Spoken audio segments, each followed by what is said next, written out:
लूनापानी के बडियाह गांव में एक कथित गौसदन के नाम पर चल रहा क्रूरता का अड्डा आखिरकार ग्रामीणों की हिम्मत और शिकायत के बाद बेनकाब हो गया।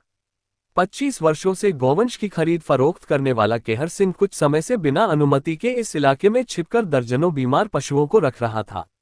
लेकिन सच इससे भी भयावह था। गांव वालों के अनुसार यहां पशुओं की ठीक से देखभाल तक नहीं होती थी, जिसके कारण कई गौवंश तड़प तड़प कर मर रहे थे और उनकी लाशें बिना गड्ढा खोदे सड़ने के लिए छोड़ दी जाती थीं। ग्रामीण बताते हैं कि मृत पशुओं की लगातार फैलती दुर्गंध ने उनका जीना दूभर कर दिया था।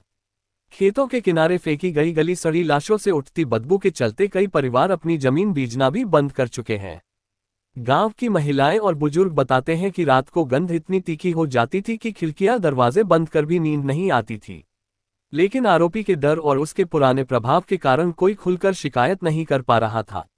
गौसेवक आयुष शर्मा को जब ये जानकारी मिली तो उन्होंने तुरंत प्रशासन को अवगत कराया।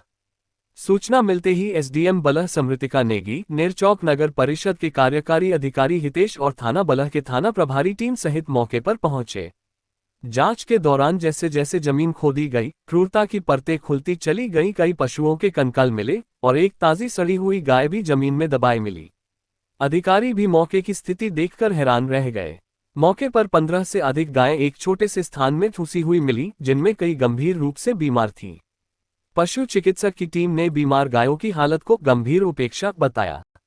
फॉरेंसिक टीम और पोस्टमार्टम टीम को भी मौके पर बुलाया गया ताकि मौत के कारणों की वैज्ञानिक जांच हो सके।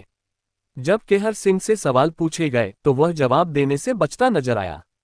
ग्रामीणों का आरोप है कि वह वर्षों से इसी तरह पशुओं की लाशें खुले में फेंकता रहा है, जिसके कारण गांव का पर्यावरण संकट में है और बच्चों बुजुर्गों के स्वास्थ्य पर भारी असर पड़ा है। प्रशासन ने आरोपी पर 10,000 रुपये का चालान किया है और जांच आगे बढ़ा दी है। एसडीएम समृतिका नेगी ने ग्रामीणों को आश्वासन दिया है कि इस मामले में कठोरतम कार्रवाई होगी और पशु क्रूरता के हर पहलू की गहराई से जांच की जाएगी।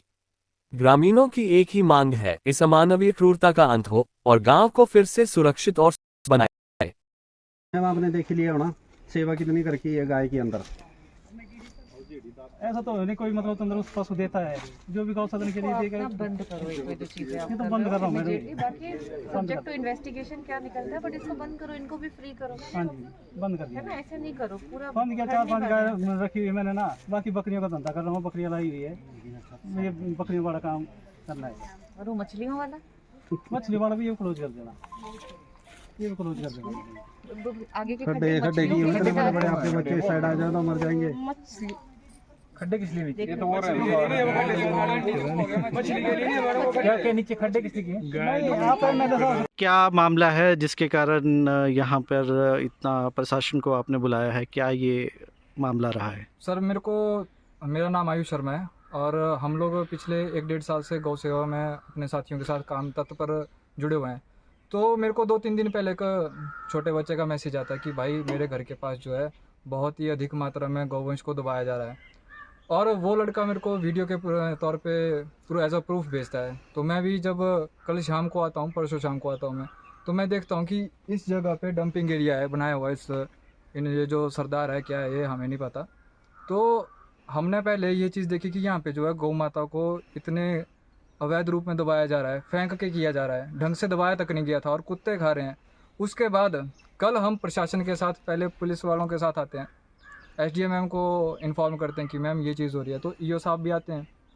कल जो है इन सरदार जी के बयान थे कि यहाँ पे पास में जो आपने वीडियो बनाई है अभी, कि यहाँ पे जो सबसे स्टार्टिंग वाला पॉइंट है वो एक टॉयलेट है। आज जब उस टॉयलेट को खोदा गया तो वहाँ पे भी गौ माता के कंकाल निकले। और आज जब जेसीबी मंगवाई गई है हमारे द्वारा, तो इस जेसीबी के साथ जब बकेट लगा यहाँ पे, तो आपके सामने वो देखो पूरी की पूरी गौ माता वहाँ पे ओपन में है। और ये बोलते हैं कि जी मेरी तो ये गाय नहीं है। इनका एक तरह से बिजनेस है कि जैसे जिस गाय ने दूध देना छोड़ दिया वहाँ से घर वालों से वो गाय ले आते हैं पैसे लेके, 15-15 हज़ार रुपये लेके। कल जब वो एक आंटी से वार्तालाप हुआ कि मैम आपके ये गाय यहाँ पे मिली है, आपने कितने पैसे दिए हैं? जी हमने 15,000 रुपये दिए हैं। और 15 ये अंकल बोलते हैं कि मैंने सिर्फ 7,000 रुपये लिया है। मतलब सनातन धर्म के लोगों के साथ ये चीज़ें हो रही हैं। यहाँ सभी हिंदू रहते हैं। हिमाचल प्रदेश को देवभूमि कहा जाता है, और आज ये देखो कि किस कदर इस अंकल ने, ना इसके पास कोई परमिशन, ना इसके पास कोई परमिट, जितनी भी गाय इसके पास अभी हैं इनके पास ना तो कोई ये लगे, इनके टैग लगे हैं, किसी के भी कान में टैग नहीं है। ऊपर से इनकी फैमिली इतना रोब जमा रही है कि जी ऐसा हो गया वैसा हो गया।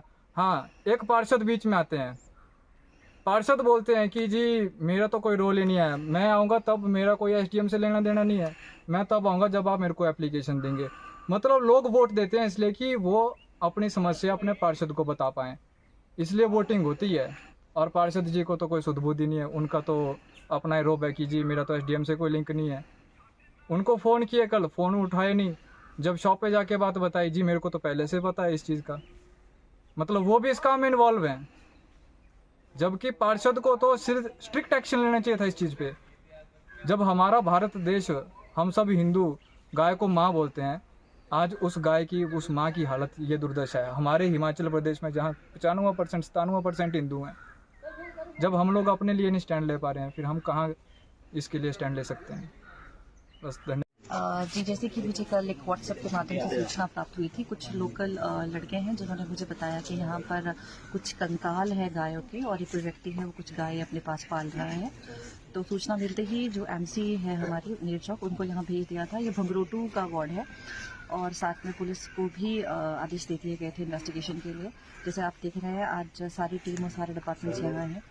वेटनरी के जो एनिमल हस्बेंड्री के डिप्टी डायरेक्टर है, उनको कहकर एक स्पेशल इन्वेस्टिगेशन टीम डॉक्टर्स की भी बना दी है, जो अभी पोस्टमार्टम और सैंपल्स लेके बता पाएंगी कि इसका एक्चुअल कॉज ऑफ डेथ क्या है। बिकॉज 2 गाय के शरीर अभी फ्रेश हमको मिले हैं जो दफनाने जा रहे थे, और बहुत सारे कंकाल भी हैं उसमें।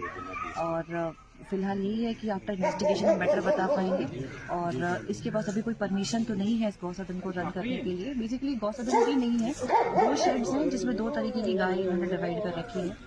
तो आफ्टर इन्वेस्टिगेशन हम आपको फर्दर बता पाएंगे। गांव वालों का आरोप है कि गौ तस्करी भी कर रहे हैं, तो इस बारे में कोई आपके पास कोई कंप्लेंट? नहीं, अभी तक मेरे पास कोई कंप्लेंट नहीं है, किसी भी डिपार्टमेंट के पास ऐसी कोई कंप्लेंट नहीं है। हमने लोगों से भी पूछा है, बट हाँ, लोगों ने अभी एडमिट किया जब मैंने उनसे पूछा कि ये 4-5 साल से आसपास में खेतीबाड़ी नहीं कर पा रहे हैं, लेकिन इन्होंने कभी कंप्लेंट नहीं की इस चीज़ की। तो अभी ये मैटर क्योंकि हमारे सामने आया है, तो उसकी डिटेल इन्वेस्टिगेशन करके अगर ऐसा कुछ मैटर होता है तो उस पर कड़ी से कड़ी कार्रवाई की जाएगी। ठीक है, थैंक यू।